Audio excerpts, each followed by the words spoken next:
You've been told for years, maybe decades, that fruit is one of the healthiest choices you can make.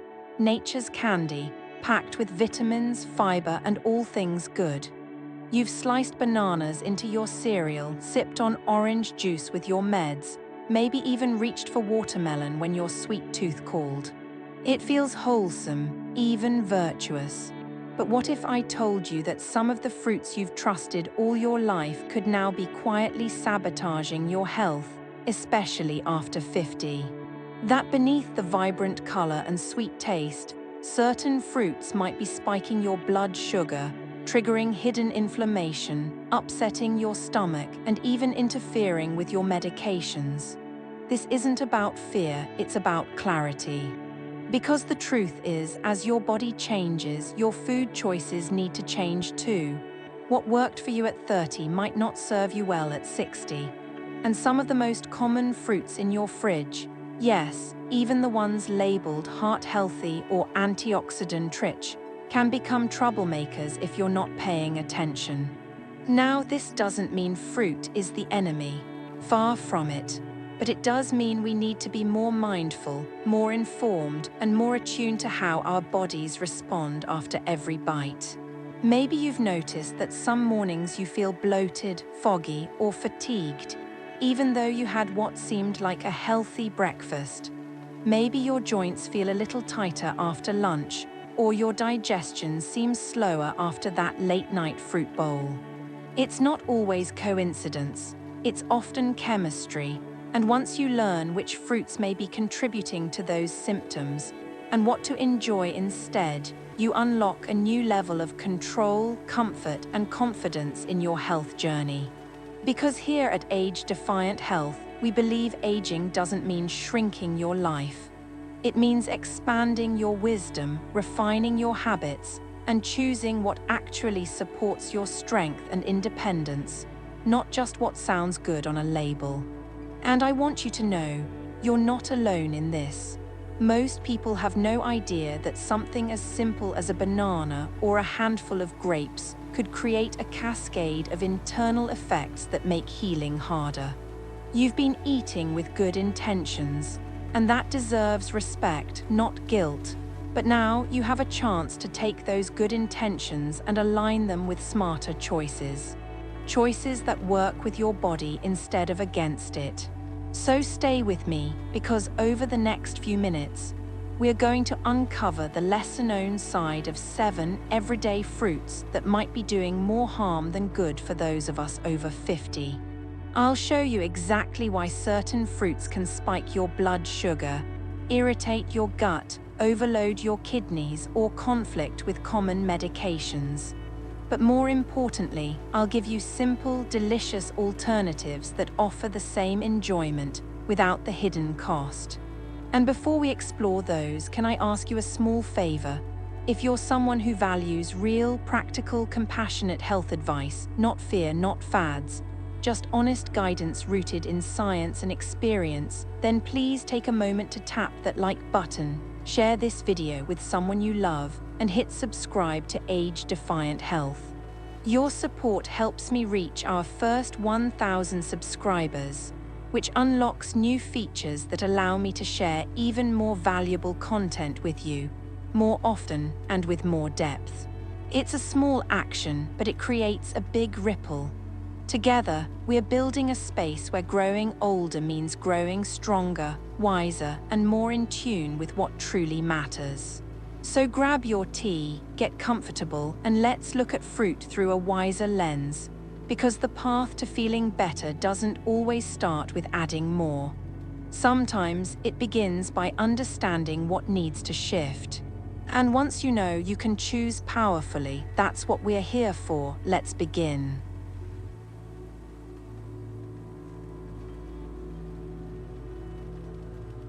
Why some fruits turn harmful with age. Our bodies are wise, but they also change. And one of the most important things we can do as we grow older is learn how to change with them. What nourished you beautifully at 30 may need thoughtful adjustment by the time you reach 60 or 70. It's not that your body has betrayed you.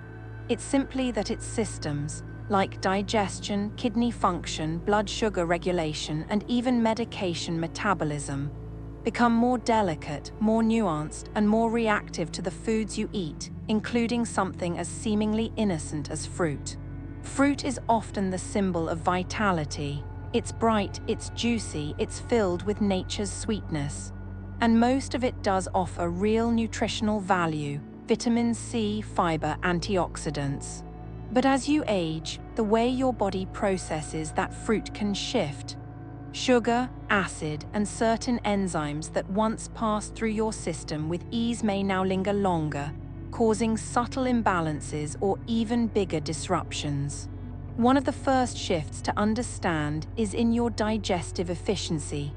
With age, the production of digestive enzymes naturally slows.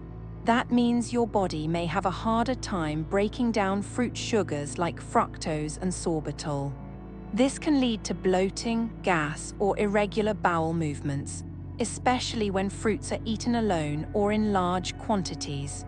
You might think that banana you grabbed mid-morning was a smart snack, but if it left you feeling foggy or sluggish, there could be more going on beneath the surface.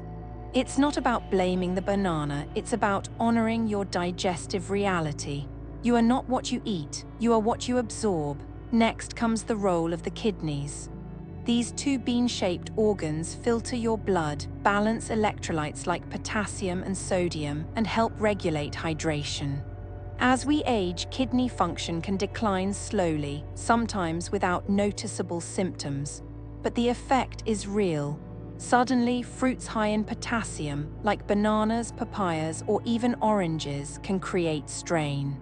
Your body may not excrete excess potassium as efficiently, leading to subtle imbalances that can raise blood pressure, weaken heart function, or increase fatigue. This is especially important for anyone on medications for blood pressure, heart disease, or diabetes.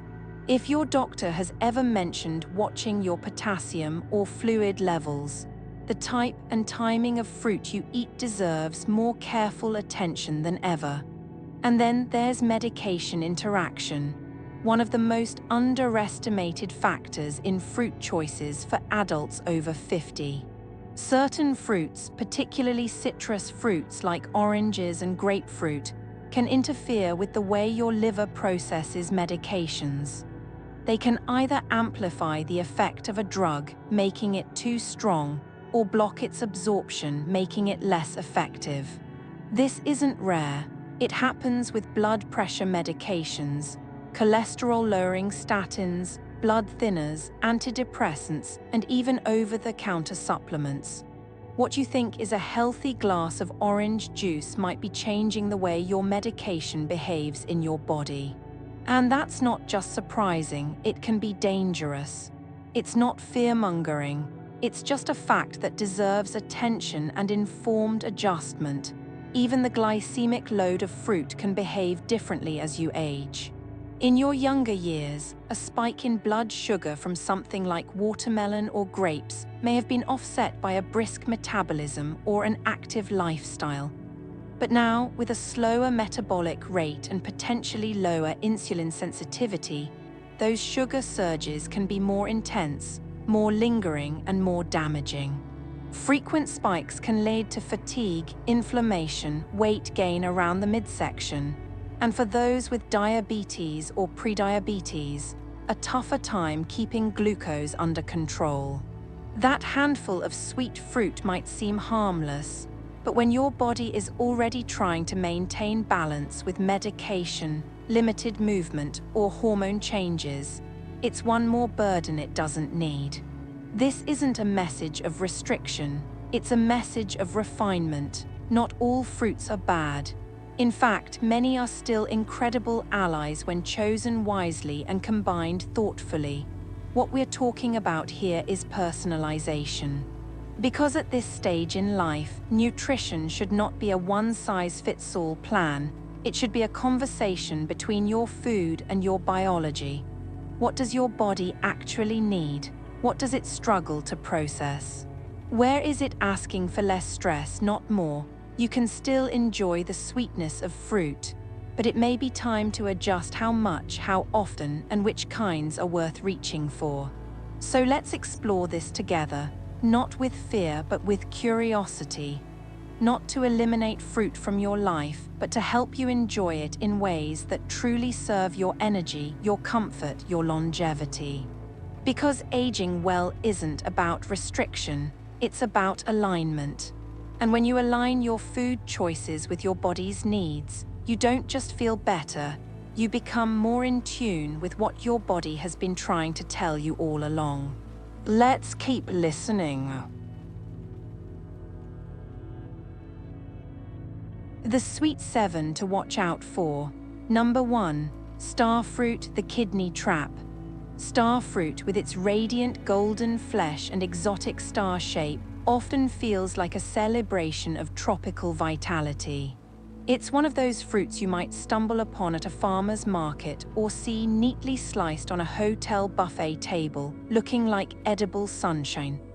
It's marketed as low-calorie, full of antioxidants and rich in vitamin C, and to the average consumer that makes it seem like an obvious yes in the world of healthy eating. But beneath its charming exterior lies a biochemical complexity that can turn dangerously toxic for one very specific group of people, those with impaired kidney function. And what's most troubling is that many individuals over 50, even those without a formal diagnosis, may fall into that category without knowing it. Here's what makes starfruit so uniquely risky. It contains a naturally occurring neurotoxin called caramboxin, which the kidneys are responsible for filtering out of the bloodstream. In healthy adults with fully functioning kidneys, this compound is usually excreted without causing harm. But in those whose kidneys are slowing down, a reality that often begins subtly in our 50s or 60s, especially for people with high blood pressure, diabetes, or a long history of over-the-counter pain medication use, that caramboxin can accumulate in the bloodstream. Once it does, it doesn't just linger harmlessly. It begins to interfere with the brain's signaling, triggering a cascade of neurological symptoms ranging from hiccups and mental confusion to vomiting, muscle weakness, numbness, and in severe cases, seizures or death. This is not rare, and it's not just theoretical. Hospitals around the world, particularly in places where starfruit is consumed regularly, report documented cases of starfruit toxicity in individuals with undiagnosed or early-stage kidney disease. The problem is compounded by how innocent starfruit appears. Most people don't associate fruit with neurological danger. If you've spent your life hearing, "Eat more fruit," you'd never suspect that one beautiful slice of something natural could disrupt your nervous system. But that's precisely why education here matters, because this risk is preventable. Starfruit doesn't carry a warning label. It doesn't come with a conversation at the grocery store. It simply looks appealing and quietly, for some, becomes a trap. This is particularly important for older adults because kidney decline is often silent. Your creatinine levels might still be in a borderline range.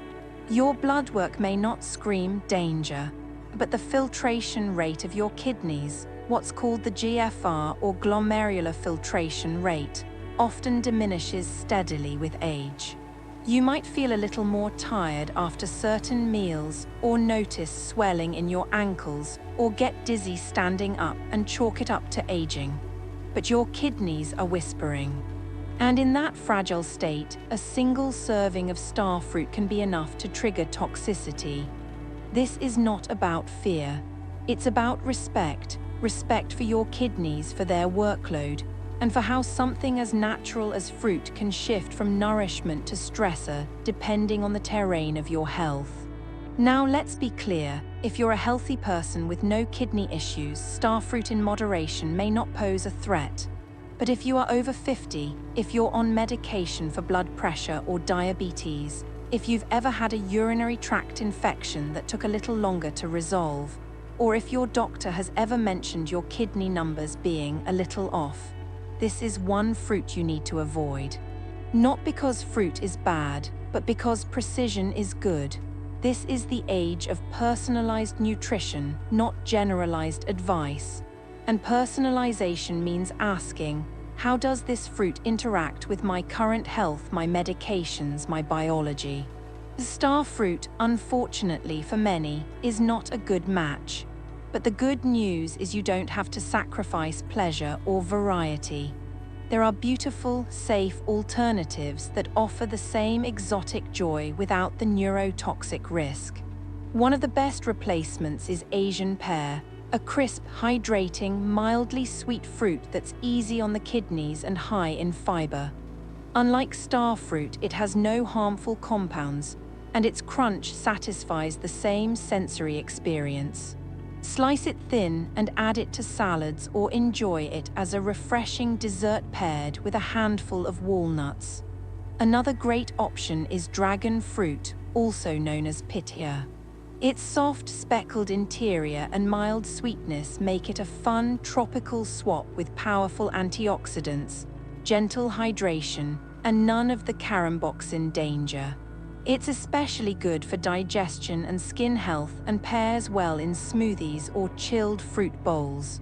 When making these swaps, remember that the goal isn't to cut pleasure, it's to protect power. Your kidneys, like your heart and brain, are part of the long game. You want them working well not just today, but 10, 20, even 30 years from now. And every food you eat either makes their job easier or harder. Star fruit, while lovely, creates a load that aging kidneys can't always manage. Asian pears and dragon fruit, by contrast, offer a sweet relief. They hydrate, nourish, and refresh without forcing your body into emergency mode. So if you're in your 50s or beyond and you come across that glossy, golden star in the produce aisle, pause. Ask yourself not, is this fruit healthy? But is this fruit healthy for me? And if you're unsure about your kidney function, talk to your doctor.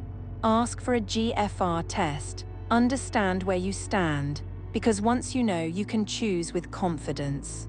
And those confident choices build a health story not of restriction, but of wisdom, freedom, and strength.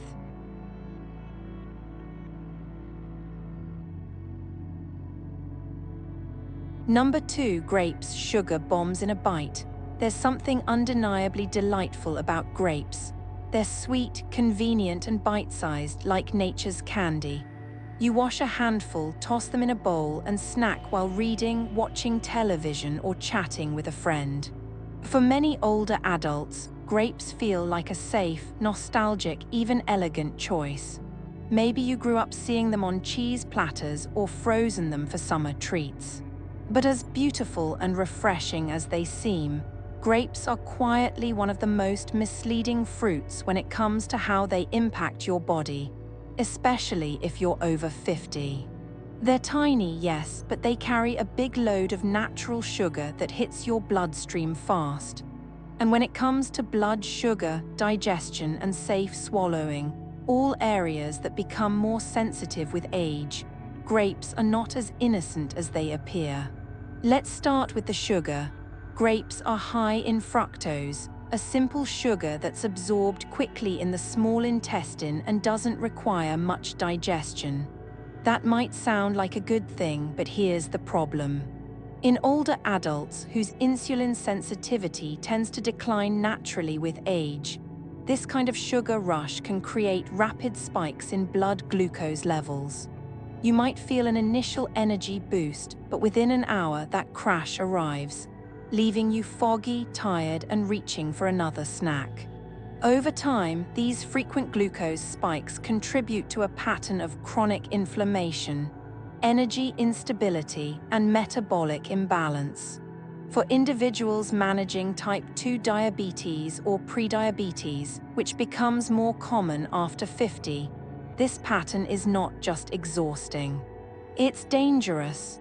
Grapes, because of their sugar density and ease of overconsumption, are often a hidden contributor to why blood sugar remains difficult to manage. And that ease of eating is another concern. Grapes are easy to pop into your mouth without thinking. A single grape has about 1 gram of sugar, but how many do you eat in a sitting? 10, 20, more. A cup of grapes can easily contain over 23 grams of sugar, equivalent to more than 5 teaspoons. That's more than some candy bars, but because it's fruit, we give it a free pass. We don't count it, we don't question it, but our pancreas does, our insulin receptors do. Our mood, our joints, our waistline, they all feel the consequence. Even more, grapes lack the fiber and fat needed to slow that sugar down. It's straight to the bloodstream and straight to the crash. Now layer onto that the physical risks. Grapes are a choking hazard, particularly for older adults with swallowing difficulties, something surprisingly common in the aging population, especially among those who have had strokes, neurological conditions, or even mild decline in muscular control. The smooth, round texture of grapes makes them especially risky. They can lodge in the throat and block the airway silently, quickly. Children are warned about this, but older adults often aren't, and yet the risk is just as real. But perhaps what makes grapes most insidious is their reputation. They're often perceived as the perfect clean snack. You see them on spa menus, in hospital meal trays, or passed around in health-conscious circles. But health isn't about image, it's about impact. And for those trying to manage blood sugar, protect their kidneys, or maintain a stable energy curve throughout the day, grapes often work against those goals, not with them.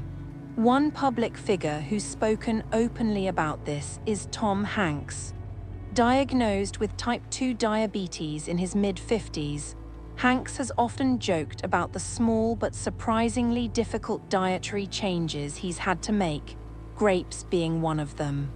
In an interview, he shared how hard it was to give up the convenience and sweetness of grapes, especially after years of reaching for them without a second thought. But once he understood the way they spiked his blood sugar and left him drained afterward, he made a simple switch to blackberries. He noted how they gave him that same satisfaction, bright, juicy, a little tart, but with far less sugar and far more fiber. The result? A steadier energy level, less mid-afternoon fatigue, and a noticeable difference in how his body felt after snacking. It's a small change, he said, but one that made a big difference. That's the kind of adjustment we're talking about here. Not giving up sweetness, not giving up pleasure, just giving your body something it can handle with more grace. So what are the best alternatives to grapes if you want to protect your blood sugar and still enjoy fruit? Start with berries. Blackberries, raspberries, and blueberries all offer lower sugar per serving, higher fiber, and a much more balanced glycemic impact. They're rich in antioxidants that support brain health, heart health, and skin resilience, particularly important for those of us navigating the second half of life. Their texture is more forgiving, too, easier to chew and swallow safely, especially if mashed slightly or added to yogurt or oatmeal. They don't just taste good, they work with your body. Another great choice is melon, especially cantaloupe or honeydew when sliced into small pieces. These fruits are hydrating, gentle on the stomach, and when eaten in moderation, don't spike blood sugar the way grapes can. For an extra buffer, pair them with a spoonful of almond butter or a handful of nuts, which adds healthy fat and slows absorption. If you truly love grapes and want to keep them in your life, you don't have to eliminate them completely. But you do need to be strategic. Count out a portion, say 6 grapes, cut them in halves or quarters to reduce choking risk, and always pair them with a protein or fat source. Never eat them on an empty stomach. Use them as part of a broader, balanced snack, not a standalone grazing food. This shifts them from a sugar bomb to a more integrated treat your body can handle. Ultimately, grapes are a lesson. A reminder that even the foods we think of as harmless can become problematic if we stop paying attention. And that aging isn't about becoming more restricted, it's about becoming more informed. When you know what your body needs and what it doesn't, you get to make empowered choices. You get to choose energy over exhaustion, clarity over confusion, resilience over reaction. That's the power of knowing when to say maybe not this, and instead reaching for something better. Number 3, oranges, the reflux trigger. Oranges, with their vibrant color and nostalgic aroma, have long been associated with vitality. A symbol of breakfast tables, childhood lunches, and immune-boosting folklore, they sit high on the list of fruits many people feel good about eating. For decades, we've been told to reach for an orange when we feel a cold coming on, to drink orange juice in the morning for energy, and to consider them a guilt-free snack. But for those over 50, especially those managing acid reflux, sensitive digestion, or prescription medications, oranges may no longer be the friends they once were. What was once a staple of health routines can, over time, become a subtle source of discomfort, imbalance, and even medication interference. The change isn't in the fruit. The change is in your body, and learning how to honor that shift is part of aging wisely. One of the most overlooked facts about oranges is their high acidity. While this acidity contributes to their bright, tangy flavor, it also makes them a prime trigger for acid reflux, also known as gastroesophageal reflux disease, GERD, which affects a large portion of adults over 50.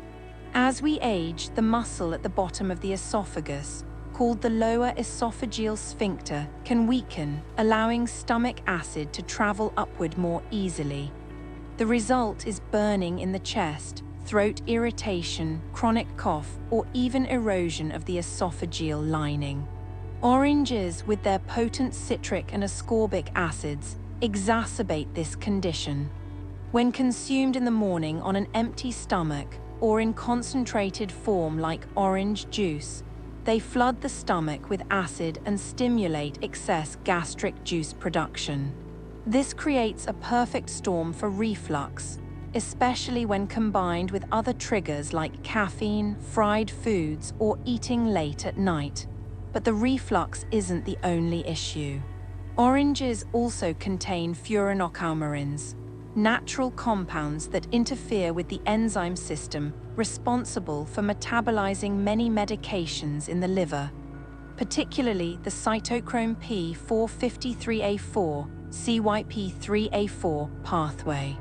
This means that eating oranges or drinking orange juice around the time you take certain prescriptions can either block your body from absorbing the drug properly or amplify the drug's potency to unsafe levels. The list of affected medications includes statins for cholesterol, calcium channel blockers for blood pressure, anti-anxiety medications, and even some immune-suppressing drugs. The interaction isn't dramatic like a food allergy, but it's consistent and cumulative. A morning dose of orange juice and a cholesterol pill may seem harmless, but over time, it can affect how well your medication works, or whether side effects like dizziness, low blood pressure, or muscle pain begin to surface. Another issue with oranges, particularly in juice form, is the lack of fiber and the concentration of sugar. While a whole orange contains some fiber to slow the sugar's entry into the bloodstream, orange juice strips that away and delivers a fast-absorbing dose of fructose and glucose.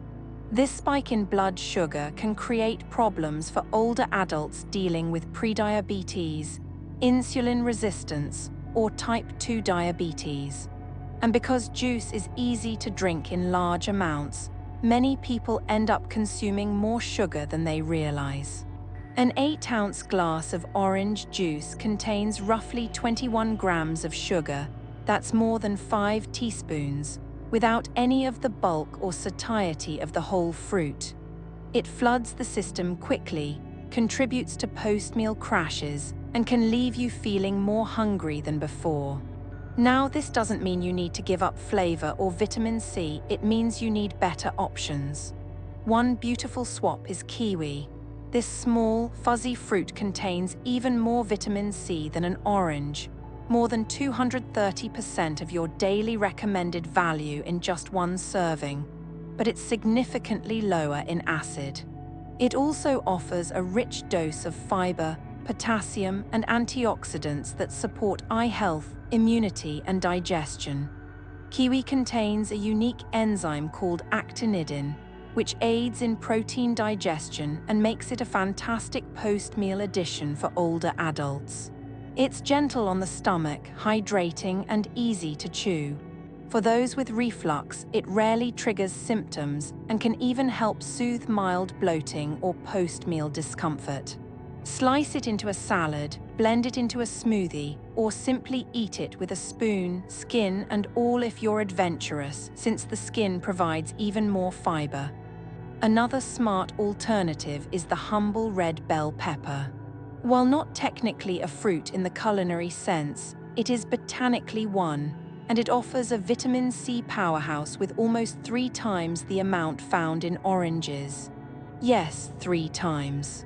Red bell peppers are alkalizing rather than acid-forming, making them ideal for individuals with reflux or sensitive digestion. They also contain beta-carotene for skin and eye health, antioxidants that support immune function, and fiber to help balance blood sugar. You can slice them raw into a snack plate, sauté them lightly in olive oil, or blend them into soups or dips. Unlike citrus, they don't interfere with medications, and they provide a satisfying crunch that feels just as refreshing and bright. What matters here is context and timing. If you absolutely love oranges and don't want to let them go, consider when and how you eat them. Never have them on an empty stomach. Pair them with fat or protein, like a few almonds or Greek yogurt, to buffer the acid and slow sugar absorption. Avoid orange juice, especially if you're taking medications that interact with citrus. And always ask your doctor or pharmacist if your medications are on the interaction list.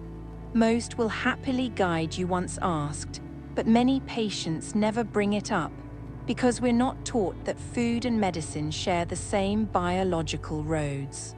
Oranges teach us that not all healthy foods are healthy for everybody at every age. As we grow older, our digestive system speaks more clearly. Our medication load increases. Our tolerance for hidden stressors like acidic foods shrinks, and the goal isn't to live in fear of every bite. The goal is to listen, to notice, to respond. If your body reacts to citrus with heartburn, if your medications are being impacted, or if you simply don't feel good after eating a certain fruit, that's wisdom, not weakness. And that wisdom can lead you to alternatives that serve your body with more kindness, more stability, and more long-term benefit. So the next time you reach for that orange, pause, ask yourself, is this supporting my current season of health, or am I eating this out of habit? If it's no longer serving you, know that there are choices that taste just as vibrant and offer even more support. That's not deprivation. That's discernment, and discernment is one of the great gifts of growing older with grace. Number 4, avocados healthy but not for everyone. Avocados have become something of a cultural icon, celebrated on toast, featured in cookbooks, praised on health blogs, and hailed as one of the most nutrient-dense foods you can eat. And in many ways, that praise is well-deserved. Rich in monounsaturated fats loaded with fiber, and packed with nutrients like potassium, magnesium, and folate, avocados offer a creamy, satisfying experience that can support heart health, joint mobility, and skin vitality. For many adults over 50, switching to avocado in place of butter or mayonnaise feels like a smart, health-forward move. And often it is. But like most things in nutrition, context matters. And for a specific subset of older adults, particularly those taking blood thinners like warfarin or other anticoagulants, avocados can quietly shift from being a health food to a hidden complicator. The issue lies in their vitamin K content. Vitamin K is essential for blood clotting. It plays a central role in how your body forms clots to stop bleeding, and it works by assisting in the synthesis of proteins involved in this process. That sounds good, until you realize that many people over 50 are on blood-thinning medications to prevent dangerous clots, strokes, or heart attacks. These medications are carefully calibrated to keep your blood from clotting too easily, and their effectiveness is highly sensitive to changes in vitamin K intake. When you consume too much vitamin K, it can counteract the medication, making your blood thicker than intended. This doesn't happen in dramatic, obvious ways. It's subtle, slow, and often goes unnoticed until a routine INR test, used to monitor blood thinness, comes back too high or too low. Avocados, while not as high in vitamin K as kale or spinach, still contain a noteworthy amount, roughly 21 micrograms per half fruit. That may not sound like much, but when you eat a whole avocado in a smoothie, on toast, in a salad, and perhaps again later in guacamole, it adds up. And unlike leafy greens, which people are usually warned about up front, avocados fly under the radar. They seem safe, trendy, and unproblematic. Most people never associate their creamy green fruit with clotting concerns. And that's precisely what makes them risky for individuals managing anticoagulant therapy. The concern isn't necessarily the avocado itself, it's the inconsistency. If you eat avocado daily and your medication is calibrated to account for that intake, your doctor can adjust accordingly. But if you eat it sporadically, some weeks a lot, some weeks none, that fluctuation can throw off the medication's effectiveness, leaving you either over-anticoagulated and at risk of bleeding or under-anticoagulated and at risk of clotting. The goal with blood thinners is consistency, and anything that disrupts that rhythm introduces risk. Beyond vitamin K, avocados also pose issues for those managing weight or caloric intake. While they're certainly more nutritious than many other high-fat foods, avocados are still calorie-dense, about 250 to 300 calories in a medium fruit. For older adults with slower metabolisms and reduced activity levels, it's easy for those calories to add up without providing the lasting satiety or energy balance expected. Many well-meaning individuals trying to eat clean may unknowingly overshoot their daily needs by layering avocado on everything. It's delicious, but not without consequence. When used mindfully, it's a great tool. When overused, it can become a stumbling block. And then there's the issue of allergic sensitivities. Though rare, avocado allergies do occur, particularly among individuals with latex sensitivity, a condition that's not uncommon and often goes undiagnosed. This is known as latex fruit syndrome, a cross-reactivity where the proteins in avocado resemble those in latex. For people affected, symptoms can range from mild mouth itching to more severe gastrointestinal discomfort, swelling, or even breathing issues. Most people never suspect avocado as the cause because it's considered a health food. But if you've ever felt odd after eating guacamole or an avocado-laced dish, stomach upset, scratchy throat, or nausea, it might be worth discussing with your doctor. Now, does this mean avocados need to be entirely avoided? Not necessarily, but it does mean they need to be respected and moderated, especially for individuals on blood thinners or those prone to weight gain or allergic reactions. The key is consistency and communication. If you love avocado and eat it regularly, tell your doctor. Let them factor that into your medication dosing. Don't yo-yo between eating none and eating a lot. Stay steady. Keep portions reasonable. About a quarter to half an avocado per day is typically safe for most people, especially when balanced with other fats. If you're looking for alternative sources of healthy fat that don't carry the same vitamin K concerns, a few beautiful options stand out. Extra virgin olive oil is one of the best, rich in monounsaturated fat, full of antioxidants, and virtually free of vitamin K. Drizzle it on roasted vegetables, blend it into dressings, or use it as a base for homemade sauces. It's heart-friendly, brain-supportive, and easier to dose consistently. Nuts, particularly almonds, are another excellent choice. They provide a satisfying crunch, healthy fats, vitamin E, and fiber, without the variable vitamin K levels that come with leafy greens or certain fruits.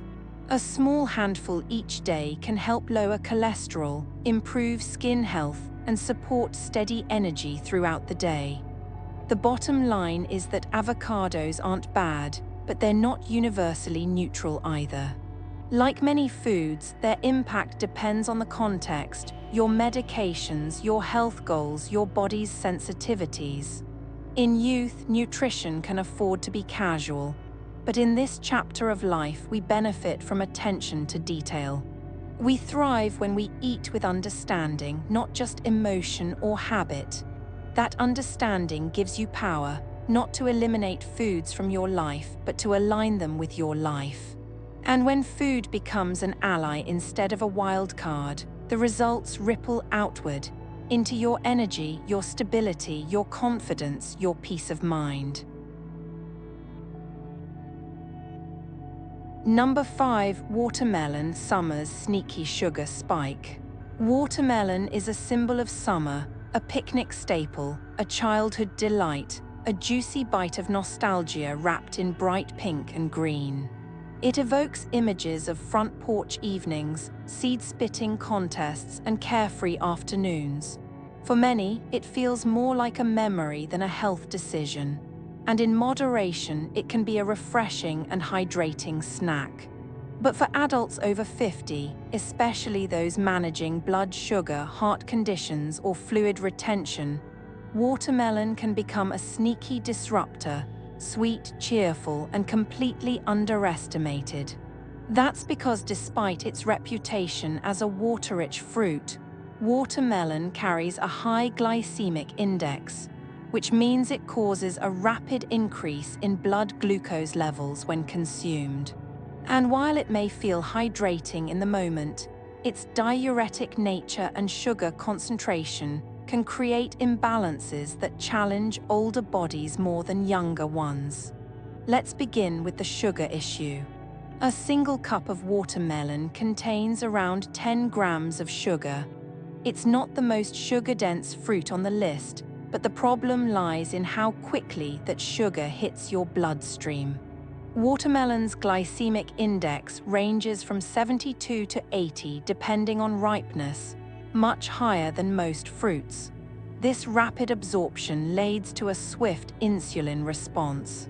For younger bodies with strong insulin sensitivity, that spike may be buffered efficiently.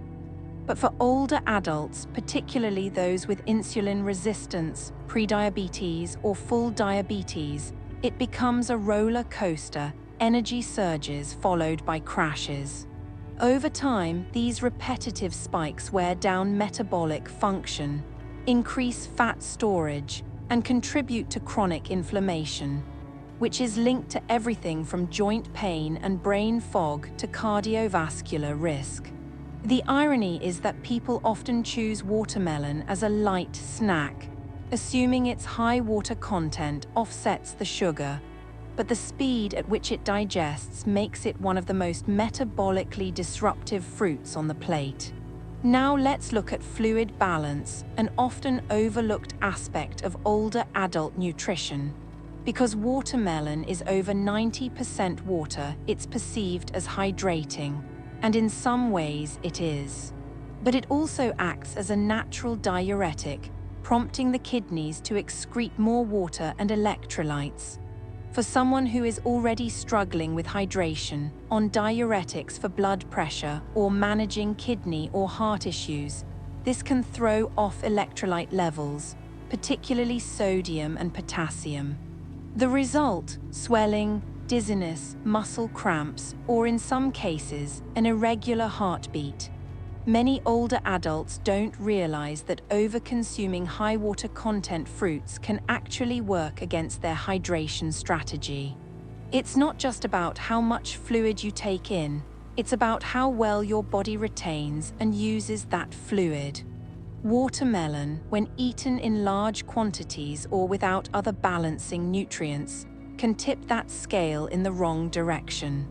There's also the behavioral pattern watermelon tends to create. It's easy to overeat. One small triangle becomes 2, then 5, then a bowlful. Because it feels light, people often skip protein or fat and just snack on watermelon solo. But when consumed without stabilizing companions like healthy fat or fiber, the sugar surge hits harder and faster. And because it digests quickly, hunger returns sooner. For those working on weight stability or trying to manage portion control, watermelon can actually sabotage satiety. You're eating but not feeling full. You're refreshing but not nourishing. This leads to grazing, snacking, and often reaching for more sugar later in the day to fill the energetic void left behind. Another subtle concern is watermelon's effect on gut fermentation. In individuals with sensitive digestion or those prone to bloating, gas, or IBS symptoms, watermelon's high content of fermentable sugars, known as FODMAPs, can cause discomfort. The fructose in watermelon can be poorly absorbed in the small intestine, leading to fermentation in the colon. This creates gas, distension, and in some cases, diarrhea. While not dangerous, it's disruptive, especially in social settings or for those already dealing with slowed digestion and less resilient gut function due to age, stress, or medications. But let's pause here. This isn't an indictment. Watermelon isn't bad. It's just not a universal yes. For someone active, metabolically healthy, and consuming it with protein or as part of a meal, a small portion of watermelon can be enjoyed. But for those over 50 navigating chronic conditions, water retention issues, or blood sugar sensitivity, it deserves a more cautious place on the plate. So what do you reach for when you crave that hydrating, refreshing, mildly sweet satisfaction that watermelon gives? One gentle and effective alternative is frozen cucumber slices. Cucumber is also rich in water but without the sugar load. It has a cooling effect on the body, is soothing to the digestive tract, and offers a satisfying crunch. You can slice it thin, freeze it for a few minutes, and enjoy it as a crisp, hydrating snack that supports electrolyte balance rather than depleting it. Add a dash of sea salt or lemon for flavor and mineral support. Another fantastic option is a chia water blend. Chia seeds absorb up to 12 times their weight in water, forming a gel that not only hydrates but also slows digestion and supports blood sugar stability. Mix a tablespoon of chia seeds into a glass of water with a squeeze of lemon and let it sit for 10-15 minutes. You'll get the sensation of fullness, the benefit of hydration, and a gentle dose of omega-3 fats and fiber, all without the sugar crash or diuretic effect. If you're seeking sweetness, pair these choices with a few slices of berries, a sprig of mint, or a splash of coconut water for flavor. The result is a cooling, nourishing, stabilizing ritual that supports your body's needs, not just your palate. And unlike watermelon, these swaps don't spike your blood sugar, bloat your belly, or force your kidneys into overdrive. Ultimately, watermelon is a reminder that not all fruit is created equal, especially as we age. Your body is telling a different story at 60 than it did at 30. It's speaking a more refined language, one that values balance over indulgence, clarity over habit. And when you start to listen to how certain foods make you feel, not just in the moment but in the hours that follow, you begin to see which ones are allies and which ones are distractions. Watermelon, with all its charm, may still have a place in your summer, but maybe not every day, maybe not by the bowl, and maybe not without a partner on the plate. That's not restriction, that's wisdom.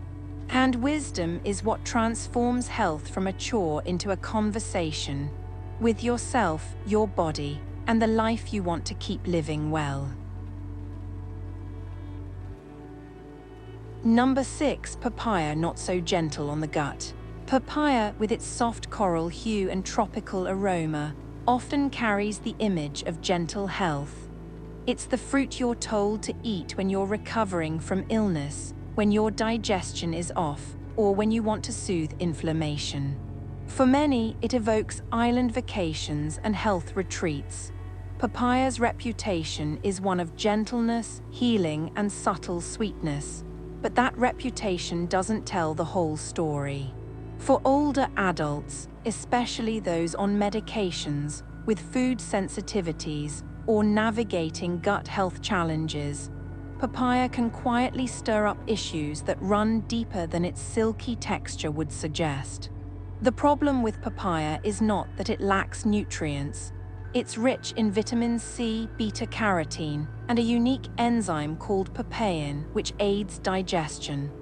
The problem is that those very strengths can become disruptive when combined with aging physiology, prescription drugs, and certain immune sensitivities.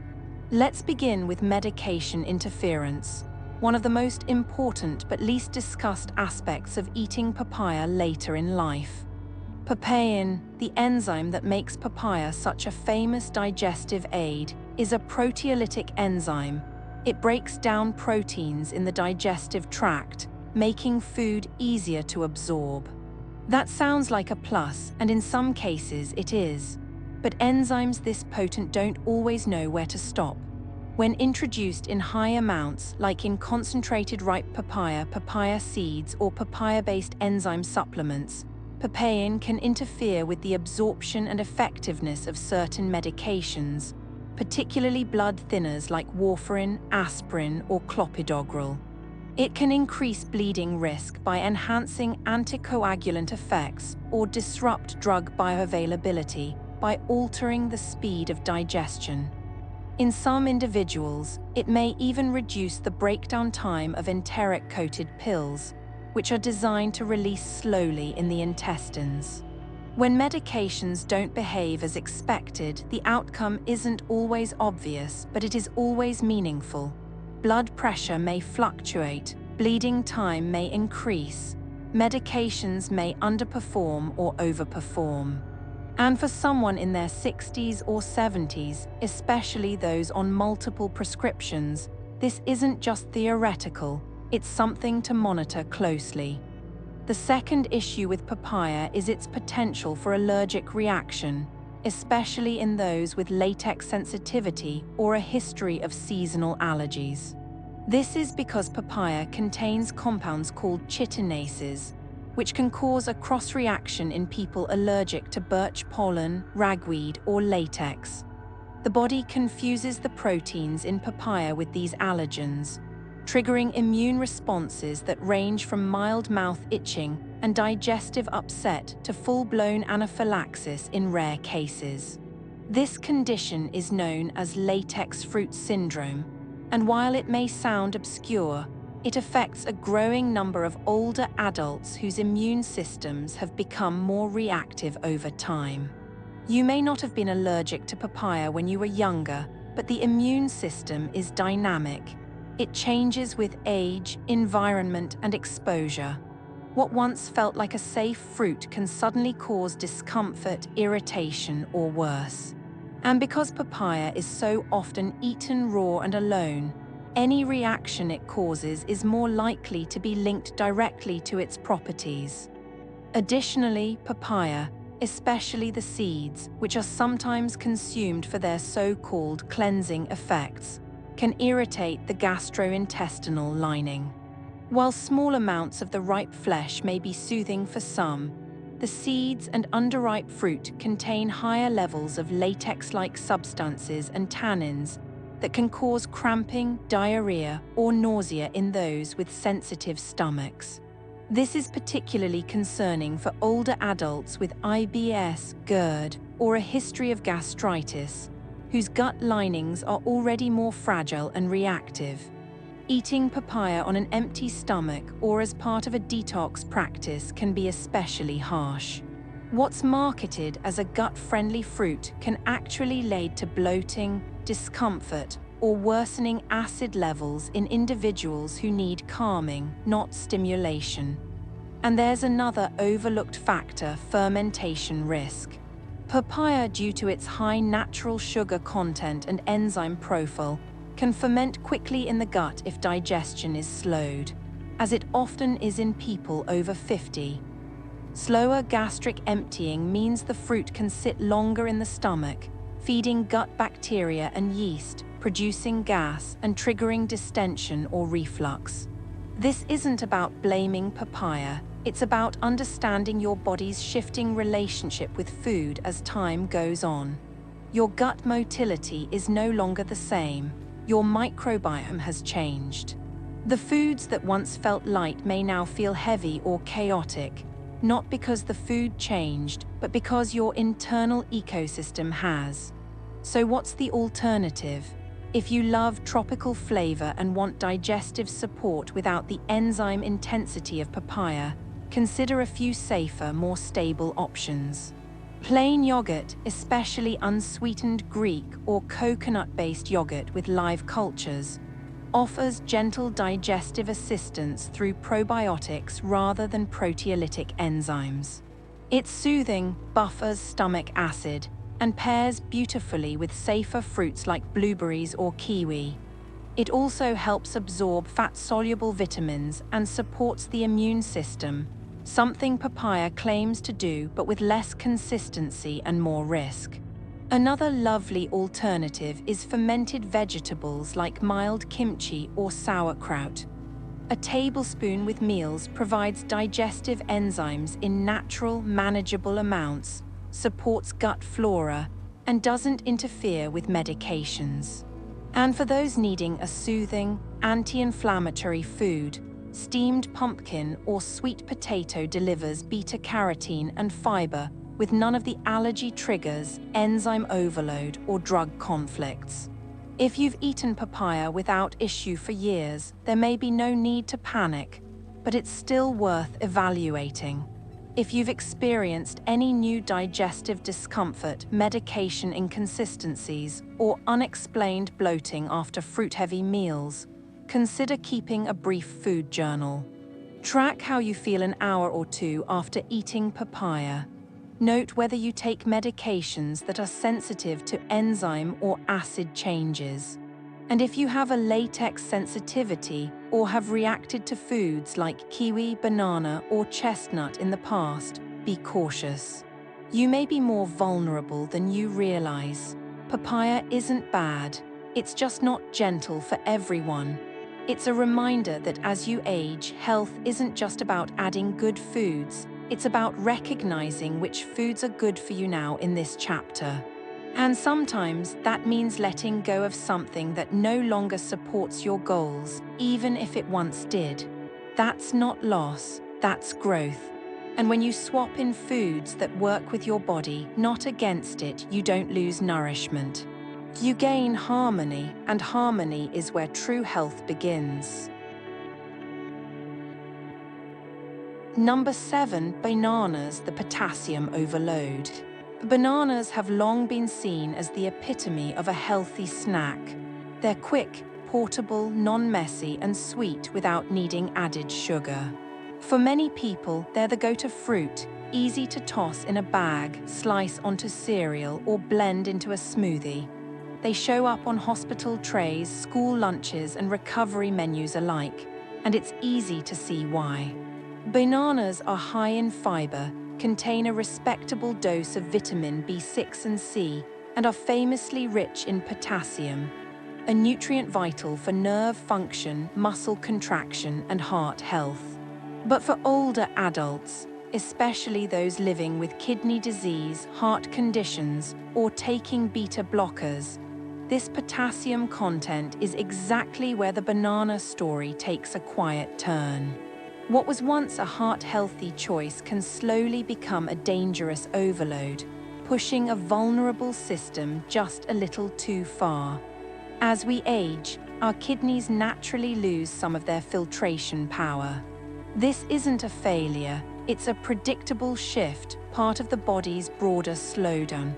But the kidneys play a key role in maintaining potassium balance, and when their function starts to slip, potassium levels in the blood can creep higher.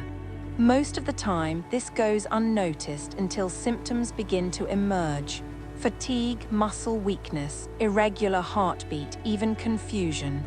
It's called hyperkalemia, and it can become life-threatening if unaddressed. Unlike sodium, which the body flushes out easily, potassium accumulates quietly. And because bananas are often consumed daily, even multiple times a day, that potassium adds up fast. One medium banana contains roughly 422 milligrams of potassium. That may not seem like much, but when layered onto a diet already rich in potatoes, beans, spinach, and tomato products, or paired with medication that raises potassium, it quickly pushes the threshold. Now enter the role of beta blockers, commonly prescribed to treat high blood pressure, heart failure, and arrhythmias. These medications slow the heart rate and reduce the heart's workload, which is often helpful. But one of their lesser-known side effects is that they reduce the kidney's ability to excrete potassium. So while the banana itself hasn't changed, your body's ability to handle its potassium has. What was once harmless becomes risky, and the shift happens so gradually that most people don't suspect their morning fruit as the source of trouble. They might feel a little more sluggish, a little more foggy, or experience heart palpitations that don't quite make sense. They might blame the weather, aging, or sleep, but quietly potassium is accumulating and the body is trying to keep the balance. Over time, if potassium levels rise too high, the heart's rhythm can become erratic, something no one wants to discover through an emergency. It's worth noting that potassium isn't bad. In fact, many people need more of it. But for older adults on beta blockers, ACE inhibitors, or with any degree of kidney insufficiency, it becomes a nutrient to monitor closely, not assume safe. This is particularly important because bananas are rarely seen as a dosage fruit. People eat them freely, believing they're always the right choice. But in clinical nutrition for older adults, one of the first dietary changes for those with kidney or heart conditions is to reduce potassium-rich fruits, and bananas are usually near the top of that list. That said, the goal is never to remove nourishment. It's to rethink and replace, not restrict. So if you love bananas but need a gentler option, there are some truly delicious alternatives that offer warmth, comfort, and nutrition without the potassium burden. One of the best swaps is steamed sweet potato, especially when served warm and dusted with a pinch of cinnamon. Sweet potatoes offer beta-carotene, fiber, and slow-release carbohydrates, which help stabilize energy levels. They're naturally sweet, can be prepped in batches, and satisfy the same craving for something soft and nurturing. Plus, they're significantly lower in potassium per serving compared to bananas. A half cup of cooked sweet potato has about 230 milligrams of potassium, nearly half of what you'd get in a banana, and with a better blood sugar profile. Another beautiful option is sliced apple with cinnamon, especially when served warm. Apples are hydrating, fiber-rich, and supportive of digestive health. When heated and topped with a dash of cinnamon, they become a cozy blood sugar, friendly treat that evokes the same comfort as banana-based snacks without pushing your potassium or interfering with your medications. Cinnamon also supports blood glucose regulation and adds depth of flavor, making this combination ideal for breakfast or a calming evening snack. If your body tolerates dairy, adding a tablespoon of low-potassium Greek yogurt to either of these snacks can offer protein and probiotic support without tipping your mineral balance.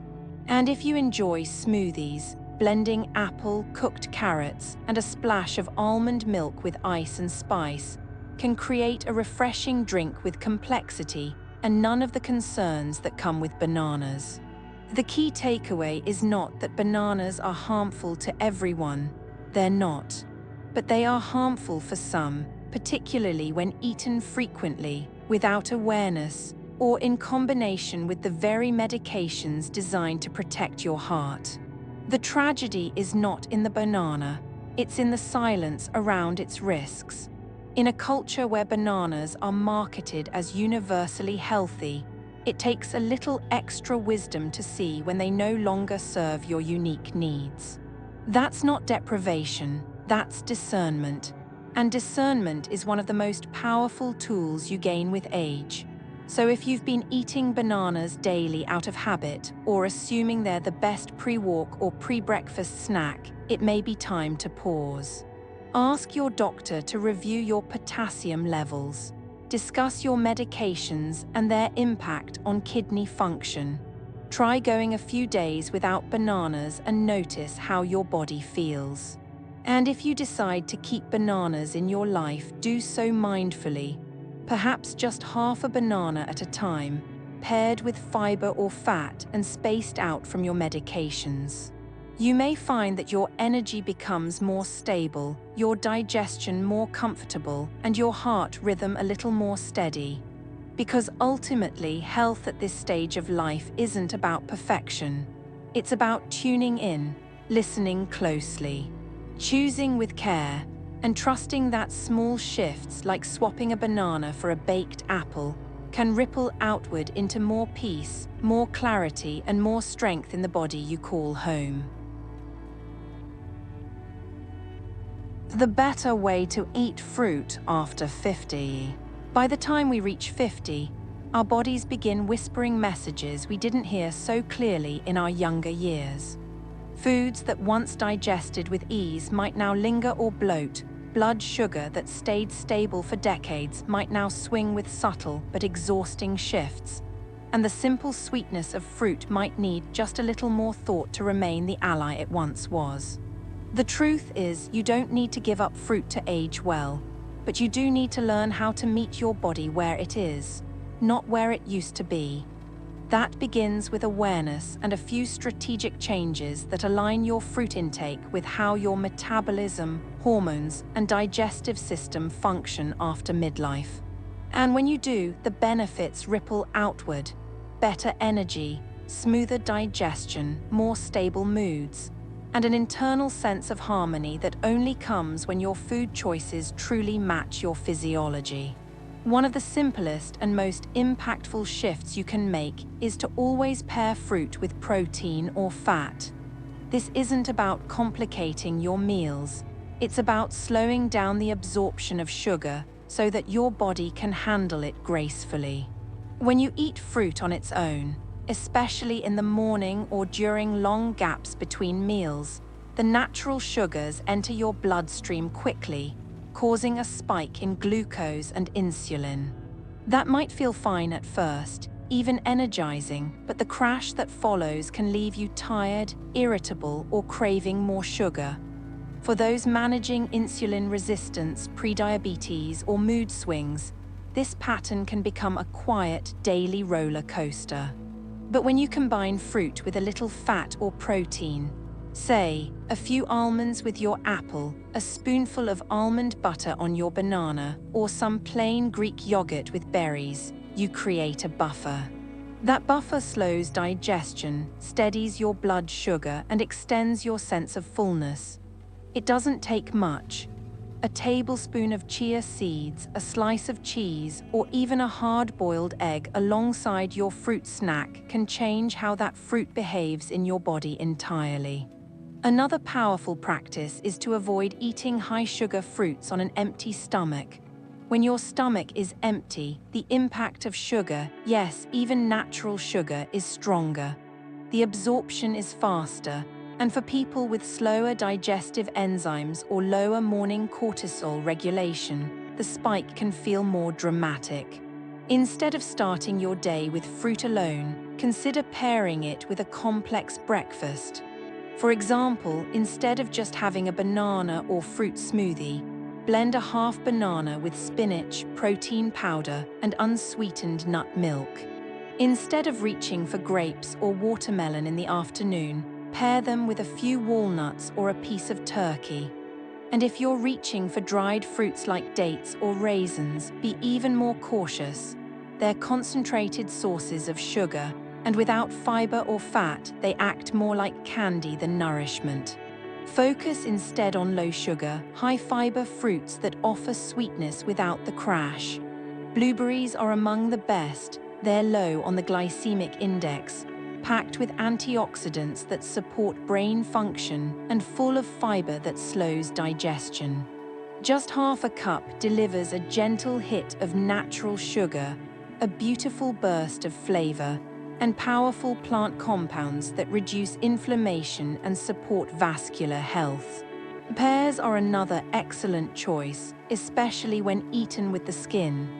They offer hydration, fiber, and a satisfying texture that pairs beautifully with walnuts or a slice of cheese. Apples, particularly crisp varieties like Fuji or Honeycrisp, provide crunch and prebiotic fiber, compounds that feed your gut microbiome and support digestion. Again, keep the skin on for the most benefit. Kiwis, though tangy, are surprisingly gentle on blood sugar and provide more vitamin C than an orange with far less acid, making them ideal for those with reflux or sensitive stomachs. Slice them in half and eat with a spoon for a simple, elegant snack. Portion control matters too. As we age, our caloric needs decrease while our nutrient needs increase. That means we need to get more from less, and it means practicing portion mindfulness, even with foods we once thought of as free. A serving of fruit is often smaller than we expect. One small apple, half a banana, a half cup of berries, a few slices of melon. It's not that you're being restricted, it's that your body needs time and space to process each bite. Overeating fruit, especially when dehydrated or in a low movement phase of life, can lead to bloating, sugar spikes, and even weight gain that sneaks on slowly over months. Mindful portions allow you to enjoy fruit's benefits without tipping into imbalance. It's also worth considering timing. Fruit earlier in the day tends to be better tolerated, as your digestion is more active and your activity levels are higher. Enjoying a small serving with breakfast or lunch can support energy and mental clarity. In the evening, particularly close to bedtime, fruit can interfere with sleep, especially if it raises your blood sugar and leaves you restless. If you do want something sweet at night, opt for cooked fruit like warm apple slices with cinnamon or stewed berries. These are easier to digest and less likely to disrupt your rest. Lastly, remember that your gut is your guide. Pay attention to how different fruits make you feel, not just in the moment, but an hour later, 3 hours later, the next morning. Does it sit well? Do you feel light and clear, or bloated, gassy, and foggy? Your body has wisdom, and the more you listen to it, the more your choices begin to match its needs. There is no one perfect fruit, no single golden rule. But there is a better way for you. a combination of timing, portion, pairing, and selection that allows fruit to return to its rightful role. Not as a sugar hit, but as a source of joy, nourishment, and gentle strength in your daily life. Finally, if this conversation around fruit and aging sparked new thoughts for you, if it helped you see that the foods we've trusted for decades might need a gentler, more thoughtful approach in this stage of life, then you're exactly the kind of person this community is for. Maybe you had no idea that bananas could affect potassium levels, or that grapes could act like sugar bombs, or that your beloved orange juice might be clashing with your morning medications.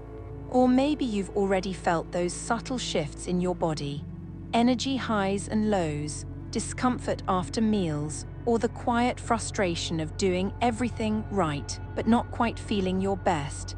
And now you have a clearer lens to understand why. That's not just knowledge, that's empowerment. And it's the first step toward creating habits that not only support your health but make your life easier, steadier, and more vibrant each day. This isn't about giving up fruit or labeling it as bad. It's about realizing that after 50, food speaks a different language in your body. And when you learn that language, how to pair, portion, time, and swap, you unlock a level of health that feels less like discipline and more like peace. If you felt that shift in understanding today, I invite you to take one small but powerful step forward and share this video with someone you care about. Maybe it's your partner who snacks on bananas every day without knowing the risks. Maybe it's a friend on blood thinners who has no idea how avocados or papaya might be quietly interfering.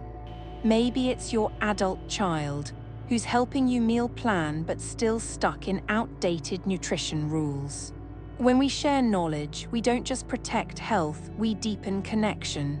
And that's what this channel is really about. Not just longevity, but vitality. Not just surviving longer, but living better. Leave me a comment below and let me know, what fruit do you love and what gentle swap are you going to try this week? I read every message, and your story helps shape the next video, the next answer, the next step in this shared journey of healthy aging. We're not here to chase youth. We're here to live wisely, boldly, and with a kind curiosity toward what our bodies are asking for now. And if you haven't yet subscribed, I would be deeply honored to have you join the Age Defiant Health community. Every new subscriber brings us closer to our first 1,000, a milestone that unlocks more tools, more visibility, and more ability for me to bring you the content you deserve. Real, reliable, and respectfully made for where you are right now. There's no gimmick here, no flashy trend, just practical, personal, and grounded guidance to help you feel strong, steady, and confident in your food choices and your body's voice. So thank you for spending this time with me. Thank you for your trust. Thank you for caring enough about your health to keep learning. I'll see you in the next video. Until then, stay kind to yourself, stay curious, and stay strong. You're not alone, you're growing wiser, and this journey, it's just beginning.